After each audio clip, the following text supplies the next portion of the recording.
We acknowledge that the world we live in was not created by humans, nor do we claim that it exists eternally, or that anyone created it. We believe that knowledge of the world can only be acquired through experience, and it is impossible to know something that cannot be experimented with or that is forbidden to think about.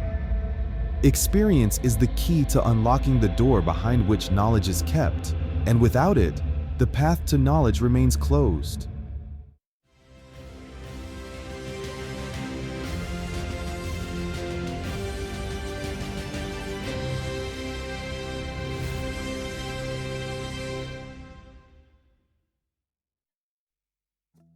Around 18,500 years ago, the conditions of human habitation, the planet Earth itself, the entire interplanetary system of planets, and the crucial physical parameters of Earth's existence fundamentally differ from what we can observe today.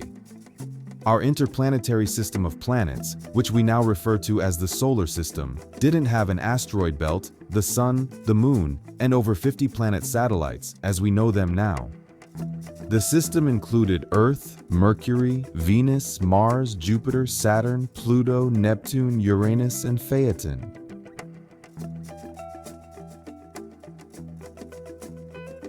The star that existed in the interplanetary system before the Sun did not act as a source of illumination. Instead, it generated magnetic and electrical energy that were crucial parameters for all the planets in the system. The planet was illuminated by one of the Earth's atmospheric layers.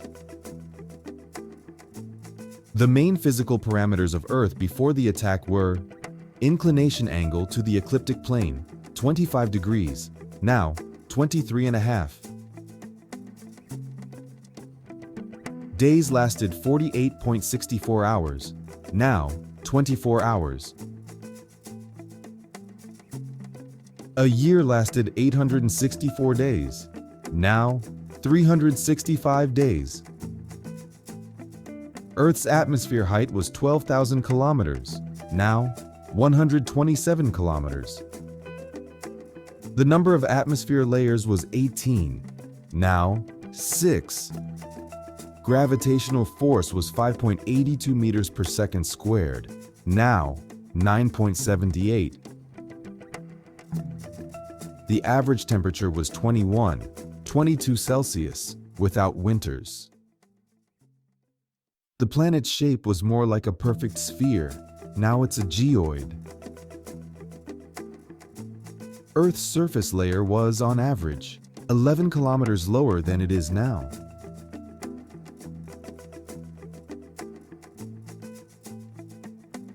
Mountains, continents, oceans, seas, and rivers did not exist. Water was stored in lakes. Surprisingly, the outlines of Lake Baikal and Lake Ladoga have remained unchanged since that time. Humans in the past had a dual organ system that consisted of 2 hearts and 2 livers, but they had no glands. The average height of humans was 1 meter and 88 centimeters. Since their DNA structure contained the total activity of all 4 DNA codons, there were no diseases on Earth during that time. Proto-humans could exist in their physical form for up to 1,300 years in an active mode, considering the different duration of years and days. A more developed human, who had absorbed the development of others, could exist in their physical form for 10, 15, or even 20,000 years.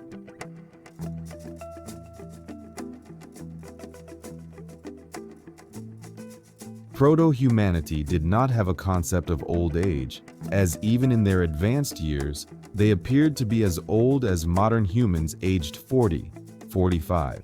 They chose to leave life mainly after completing all their tasks for that lifespan.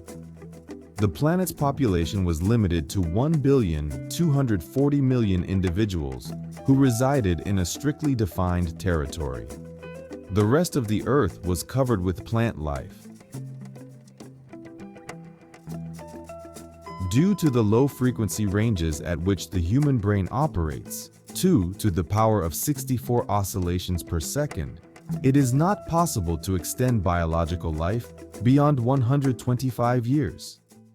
However, increasing the brain's frequency level to at least 2 to the power of 82 oscillations per second would allow for the extension of biological life to 250 years. People were not dependent on food and water. The primary energy source for life came directly from the atmosphere grids, through the brain's energy structures. To replenish the mineral balance in the body, they consumed only fruits and nectar, water structured by plants. This planetary system of Earth was created to develop the perfect mind so that humans on Earth could attain the truth about consciousness, reason, and matter. It was decided to implement this goal based on the living cell during the correct human brain development, under specially prepared conditions of life support of the Earth management system. The video information you are watching will continue. It is intended for everyone to understand what really happened on our planet, what it led to, and why things happen as they do, and not otherwise. This information requires wide dissemination, and the creators of this information hope to help spread it to everyone who watches it.